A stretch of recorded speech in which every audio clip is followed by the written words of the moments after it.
Rabbi David Kirshner. I have the great honor of the rabbi of this temple, Emanu-El, Closter, New Jersey. I also am the immediate president of the New York Board of Rabbis and the current vice president of the New Jersey Board of Rabbis. And I've been involved in all types of programs that reach out arms to people of different faiths and backgrounds, including the Muslim religion. And at the Hartman Institute in Israel, which is engaged in Emanu-El, which is the Muslim Leadership Initiative,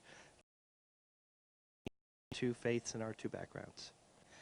I think the role of religion in politics is one where it has to be used properly, like religion in any environment. If we misuse religion, it can be turned into a weapon. But if used properly, it can be a blessing and a gift. So I think the role of every politician, and I think in particular the role of the President of the United States, is to share and allow people to express their faith in the native to them. If they're Muslim, if they're Christian, if they're Jewish, if they're Orthodox, if they're not Orthodox, even if they don't believe, to find a place for them where they can use their religion and feel comfortable and safe in that place. I think that's the beauty of what religion and politics has to offer. And I think when we look at the values that Christianity has with Islam, with Judaism, there's a love of humanity, there's helping the other. All of those things are common and core. Those are where I think politics can really come together and share in those common values. We've always had terrorism and radicalism. It's existed in many different forms. We've had it since the time of the Bible and the Quran all the way till today. The way to combat it, I think, is twofold. One is we need to take any of the deterrence possible, physical force, or whether it's through stopping the spread of this radicalization through the means of the internet, and to curtail it where and when we can. That's number one. We need to let the terrorists know they can't win. The second thing we need to do, critically important, is that when radicalism happens in the name of Islam, those who love Islam and know what I know about Islam and what you know about Islam, it's a religion of love and kindness and understanding and goodness. And in no way does it support or promote these ideas of killing and hatred. Those people who understand that value need to speak out in condemning it louder than anyone else. They need to say more than anyone else, I don't believe in this. I don't stand for this. This isn't the value I believe in. And when radicalism happens, it's me, the rabbi, who has to stand up and say, absolutely not. This is not what we believe and not what we stand for.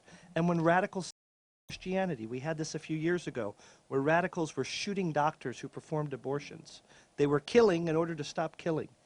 It's the Christian leaders that have to stand up and say, absolutely not.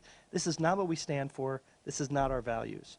So I think that two-pronged approach of being strong in our defense, but also being vocal in our leadership to remind the world where we stand and to say, this isn't us. Well, I agree with you. We are part of the Abrahamic tradition. And if we all come from Abraham, that means that you're my brother, literally and figuratively. That means that Abraham was the father of both Isaac and Ishmael, the continuers of what is Judaism and Islam. And there's a sad poetry that happens in the Jewish tradition of the Bible, and that is when Abraham has Isaac and Ishmael later split up, they come back together once, and that is to bury their father. And I only mind what would happen if they came together while their father was still alive. If he could see the beauty of his two children playing together, working together, celebrating together, hugging together, not just to bury. We have so much in common in our religion. We have words that are in common, values that are in common, teachings that are in common. The core components of the Quran are the core components of the Torah. Stories are different. The values are the same. The way we treat people are the same. It's exactly right. Like anything in life, it's easy to focus on the things that don't work. It's easy to focus on the parts that are broken. It's simple to say, I don't like this, or I don't like that, or this doesn't work. But there are so many components of your life, of my neighbors in the Palestinian Authority's life, in the West Bank and Gaza, that are so similar. And if we spent a little bit more time, as trite and simple as it sounds, to focus on those commonalities and to make it work, it'd be a good place. I have people who come in this very office as a rabbi, and they talk to me about issues they have in relationships with their brother or their sister, their spouse. And I say to them, I know you have this issue with your spouse that you don't like A or B or X or Y or Z, but let's talk about all the things you do like. I want you to look your spouse in the eye and tell me 3 things you love about your spouse and 5 reasons why you're so proud. And when you start to change the way you think, not in what's broken, but in what works, it changes our disposition.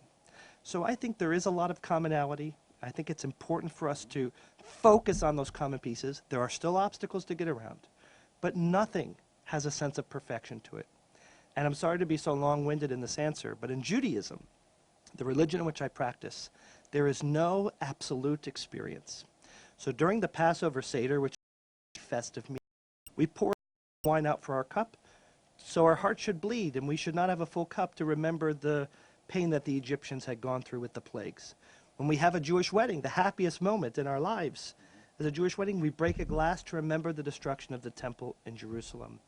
When we celebrate the very reflective day of Yom Kippur, we say L'Shana Haba B'Yerushalayim, next year in Jerusalem, which is hopeful. That means we know currently in Judaism nothing is perfect. There's going to be some brokenness in what we do. So if I can look at you and say, our relationship won't be perfect, but it will be very good, that's something to be very happy and proud of. And if I can look at my relationship with my Palestinian brothers and sisters, my Christian brothers and sisters, and say, we pray differently, and we pray in different places, but our hearts and values are similar. What we care about matters. The values we want to pass on to our children and grandchildren matter. The world we want them to inherit matters. That's much more in common than what divides us, and let's focus on that and use that as a foundation for us to build upon. I define Muslims the way I define every person, and that is look at every person for the benefit, for the good. There is good in every human being. Our tradition, and my Jewish tradition, tells me, Dan lekaf zchut, give everyone the benefit of the doubt, give them merit. I don't judge a people based on one person or a group of people's behavior. I to judge me based on radical behavior in the Jewish faith, of either how they dress or how they treat one another. And I wouldn't judge anyone in the Muslim faith based on the small contingent of radicalization that happens through forms of ISIS or other jihadi behaviors. Because that is not representative of what Islam is about, what the Quran's about, what the Muslim faith and people are about. As someone who has visited both Egypt and Turkey and other places in the Middle East, I know that Muslim people are at their core good people, people who value life, who want to give their children a better tomorrow. That's what I want for my kids too. So I judge each of them individually.